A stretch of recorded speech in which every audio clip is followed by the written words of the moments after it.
Hey everyone, Alan from GameGrooves here, and I need to talk to you for a second, and it's actually going to be more than 1 second because this is going to be a pretty long video. But I feel like it's necessary, and hopefully by the end you feel the same way. So essentially, don't worry, don't freak out. GameGrooves is not being sold. That was just a Twitter joke, given Elon Musk's recent purchase of Twitter. Anyways, don't worry, GameGrooves is not being sold. But there have been some things that have been weighing on my mind, and I felt like now would be a good time to share some of those just to kind of put my thoughts out there. I don't have a script for this. I don't have an outline. I just want to talk, and let you, the fans, hopefully if you're watching, you're a fan, know what has been going on, and know a little bit about my philosophy when it comes to GameGrooves. So for this video to make sense, I need to go back to last year, okay? Last year, I made the decision to incorporate or to change GameGrooves to an LLC. And what that means is that I have to report earnings for taxes. I did that for my first time. I have to report, earnings, losses, keep track of everything. It's a lot of work. But when I started doing collaborative VGM albums again, I decided I wanted to do it, not necessarily the right way, but a different way, because I had previously worked on VGM collab albums in the past with GameLark. And essentially I got to a point where I was putting so much money into these albums, I wasn't seeing really a profit ever, because they're just expensive, and video game cover albums are very niche, right? Like there are people that will support them, and for everyone who does and can support VGM collab albums, cover albums, thank you from the bottom of my heart. Even if it's just to share or if it's listening on a streaming platform, all of that matters, right? It doesn't matter if you're necessarily buying them on Bandcamp, although that is the best way to monetarily support GameGrooves. You don't necessarily need to do that. So let me just say thank you, first of all.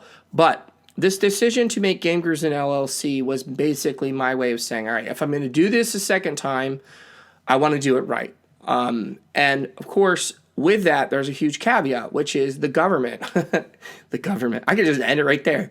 The government, the U.S. government specifically, when you're deciding whether something is a hobby or a business, there's a whole checklist that you can go to and look it up. And I said, I want GameGrooves to be a business. I have to start thinking of this as a business because I'm spending X numbers of dollars, not that much, but still enough, not chump change, thousands of dollars a year on this project, and I really want it to succeed. So what does that mean? I'm going to keep track of my taxes.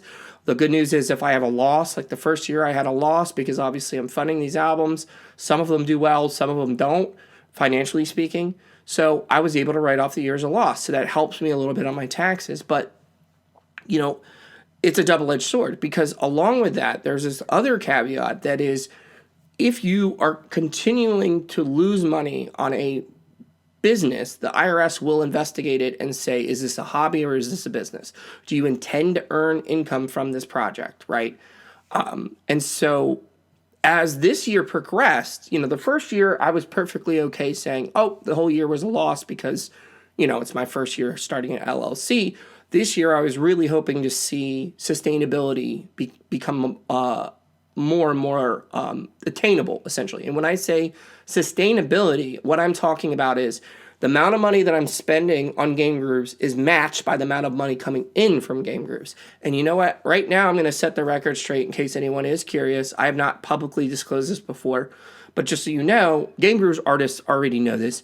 GameGrooves takes a 30% cut from Sounddrop and Bandcamp, basically, right? So Sounddrop provides all these different platforms for us to put the music up on. Sounddrop takes their cut, the platforms take their cut, and then after that, GameGrooves takes a 30% cut, the artist takes 70%. I pay all the upfront fees, which is like licensing, mastering, and album artwork, right?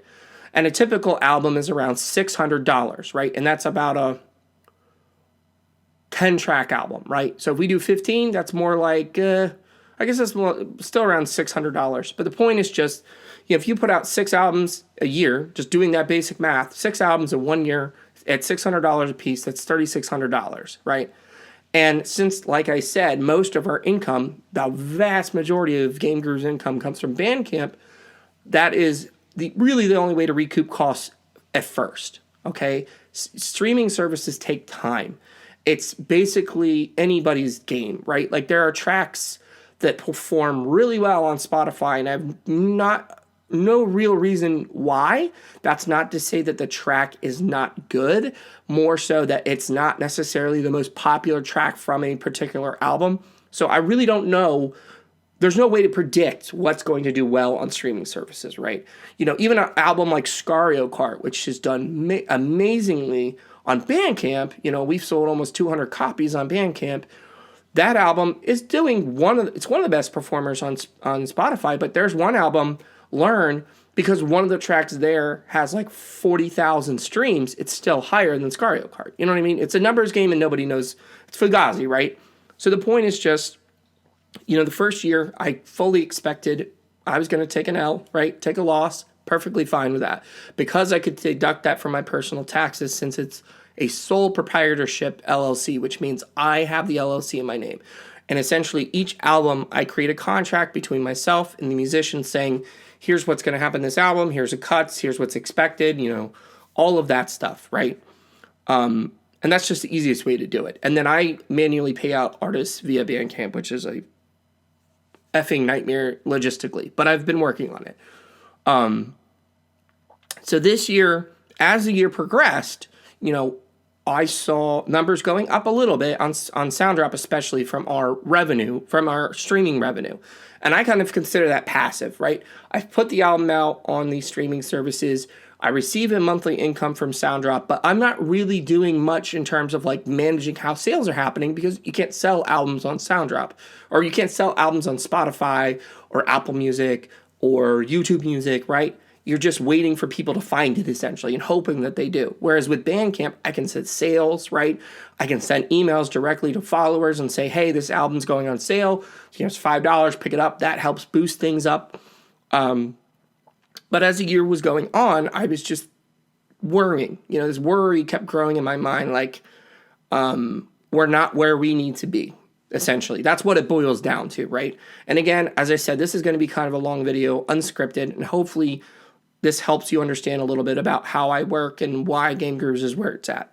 So the worry kept growing. I'm trying to think of the whole year as a whole. Breaking it down, the first part of the year was pretty good because I didn't have this worry yet.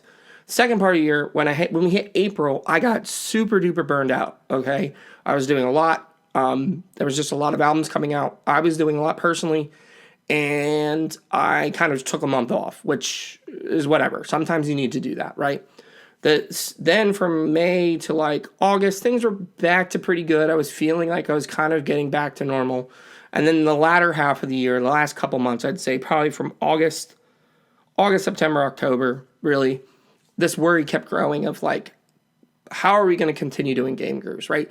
Especially with this album, In Quanto de Sangre. I know I'm probably butchering that pronunciation, but with that album, that is our most expensive album to date because we hired James to do mixing and mastering. And I really wanted it to sound as tight and cohesive as possible. But I knew, like, this is probably not going to be possible if we don't have this LLC set up, right? So, again, the worries kept growing, and I started second-guessing myself about the way I was doing GameGrooves, the way that we were choosing albums, whether I kind of shot myself in the foot by having such a broad sound, There's clearly a lot of other video game music labels out there. Maybe not a lot, but enough now. There's definitely more than there used to be. And some of them have a focused sound, which definitely helps in terms of marketing and audience retention because you sort of more or less know what you're going to get as far as the sound is concerned. Whereas with GameGrooves, it's like a box of chocolates. Every album is more or less different. Sure, you have some albums that have similar genres like Archstones and Quanto de Sangre being metal. But other than that, totally different soundtracks, totally different artists.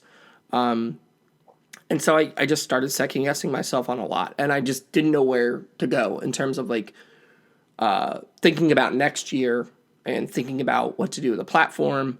I even began starting up other projects because I think I just hit a mental brick wall with GameGrooves.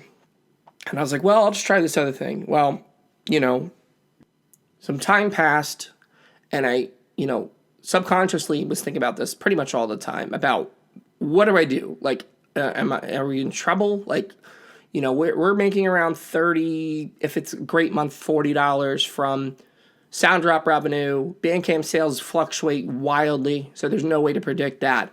I wanted to be at a point where we were making like $100 or $200 a month on sound drop, because that would be a lot more sustainable.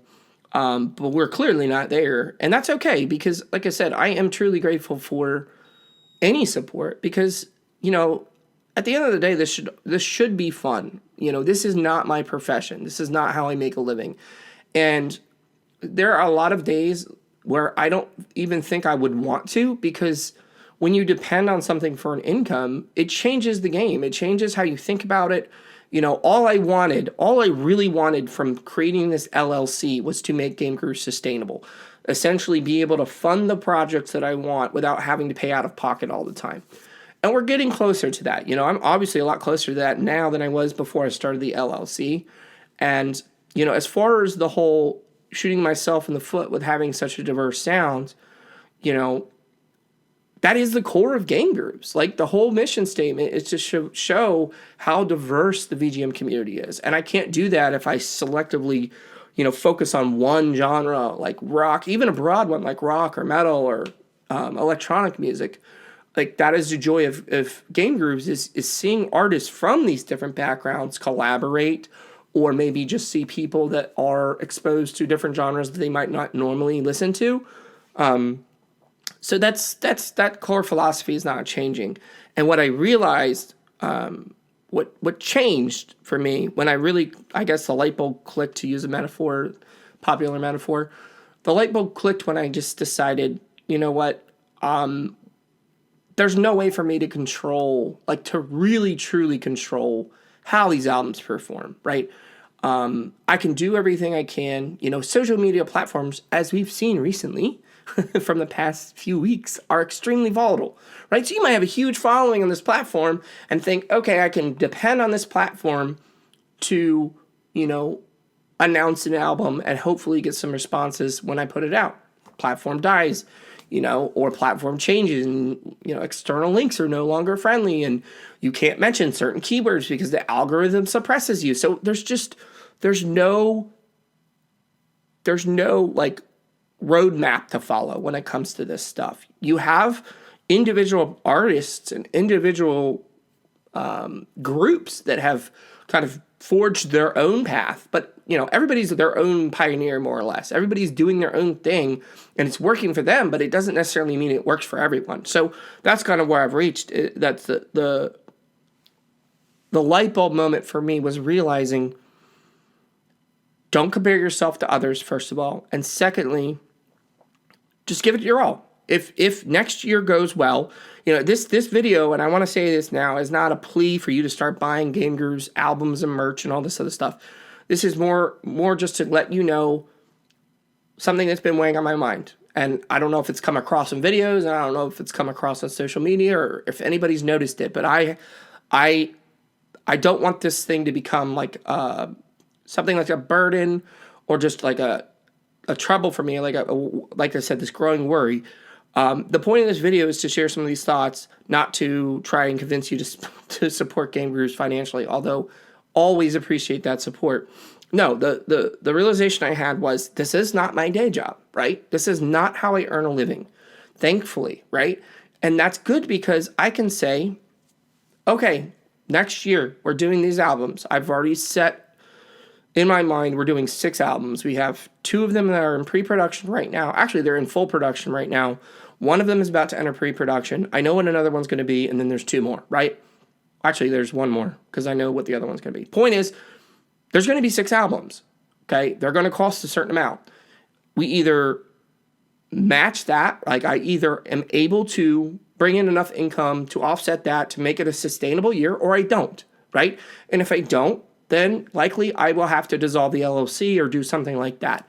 I have to talk with my accountant, tax season, to say, like, what do we do if I don't reach this goal? Because I don't want to wait until the IRS comes after me and says, video game music, that's not real, and this isn't a business. But the point is just, I don't want it to stop being fun. I don't want to have any kind of major creative decision being decided by, what I think is more profitable or popular solely. Of course, I won't say like I will never compromise, because trust me, you compromise all the time. You compromise on how many tracks you have, because mastering costs money.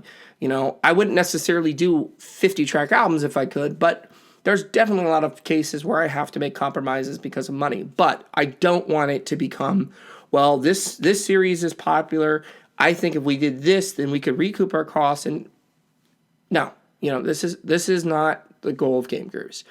So if we, this is kind of like a future memo.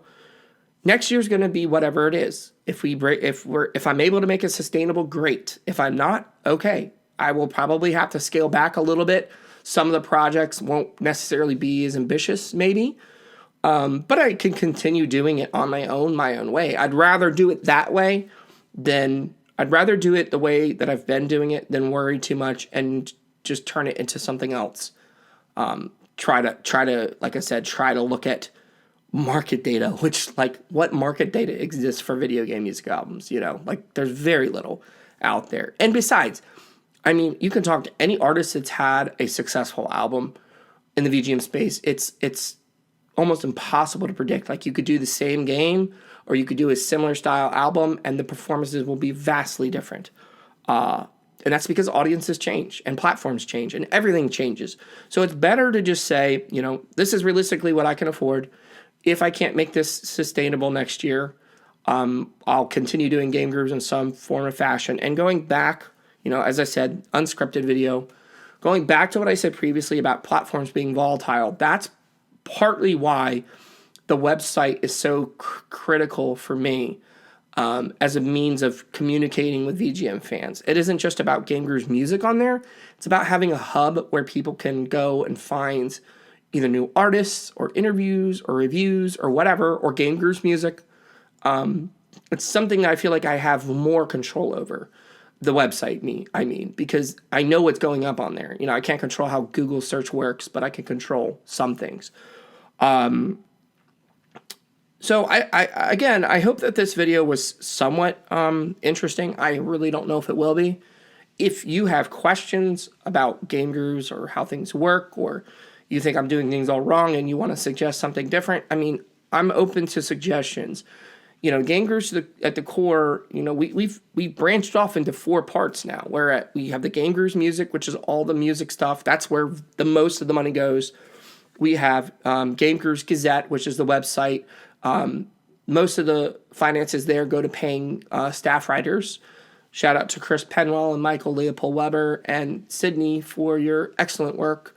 There's the GameGrooves Uncovered podcast hosted by Ro Panaganti. Ro is such an excellent podcast host. Once he took over that, I feel like that show really took off. And then lastly, GameGrooves Studio, which is a most recent endeavor. And there's going to be a lot more coming out from that at the end of this year and the beginning of next year. So a lot of things are going on at GameGrooves, and good things. And I think that this new perspective will help me, going into the next year and really just power me through next year. And like I said, whatever happens, happens. And, again, GameGrooves has not been sold. I might have to change. I might have to modify the scale, either do fewer albums or not do as ambitious albums to make sure that I'm not, throwing too much money into it. I do have 2 kids, and trust me, if you don't have children, they are enormously expensive. But yeah, I want to end it on a good note and just say, thank you, of course, to everyone. Whether you've supported GameGrooves financially, whether you've shared a video, if you've watched this video, I know it's really long at this point, but this is a passion project for me. And while I do want to treat it like a business in the sense that I want it to be sustainable, mainly so I can fund cooler projects in the future, I don't want it to stop being fun, essentially. I don't want it to become like a chore or something that I feel like I have to do. Life has enough things like that on its own. You know, there's a lot of things I have to do. I don't want this to be another one of them. So yeah, I've run out of things to say at this point. I just, again, want to express my undying gratitude for all of you that listen to Game Grooves music, read the articles, listen to the podcasts, and of course, all the artists that have, for whatever reason, trusted me with releasing their music and producing these albums, and all the people involved. James C. Hoffman, it's truly a great community and one that continues to inspire me. And on a final note, if you're going to MagFest 2023, I will be there. I don't have a merch booth or anything set up, but I don't know, maybe I'll have some like download codes and QR codes or something. I'll be there. Just come say hi. I am really looking forward to it after missing last year's MagFest. So there's plenty of good things coming out next year. And like I said, there are 3 albums in production right now. So next year there will be an album in February, April, and we're planning one for June. So plenty more music coming. And yeah, thank you. Stay safe, stay healthy, stay beautiful, and yeah, stay sane. I guess that's the 4th one I should add. It feels like every week something drastically huge is happening in the world. So stay sane out there.